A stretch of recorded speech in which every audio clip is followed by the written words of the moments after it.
একটা ভিডিও তোমাদের সামনে তুলে ধরছি, চাইবো এই ভিডিওটা প্রচুর শেয়ার হোক।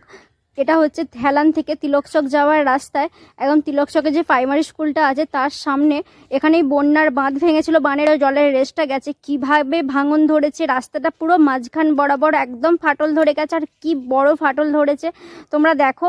মানে যাচ্ছে তাই অবস্থা। 16 রোডের আমাদের এদিকে মদনপুর টু ভায়া হয়ে, সেকান্দাপুর ভায়া হয়ে, হেলান হয়ে আরামবাগ যাওয়ার একমাত্র শর্টকাট রাস্তা হচ্ছে এটা এবং মেন রাস্তা, তার মাঝখানে এই সমস্যাটা হয়ে দাঁড়িয়েছে। ভীষণ বাজে অবস্থা, একেবারেই যান চলাচল করা যাচ্ছে না। যত তাড়াতাড়ি সম্ভব এই রাস্তা সারাইয়ের ব্যবস্থা হলে খুবই সুবিধা হবে, কারণ সাধারণ থেকে যে কোনো মানুষের খুবই অসুবিধা হবে, কারণ যে কোনো পরিষেবা পেতেই আমরা দিকে কিন্তু আরামবাগ যেতে হয়। আরামবাগটা বলতে পারা যায় এদিকের একটা কেন্দ্রবিন্দু। তো স্কুলটাও দেখো কি অবস্থা। তো দ্রুত যত তাড়াতাড়ি সম্ভব সরকার পদক্ষেপ নিয়ে রাস্তা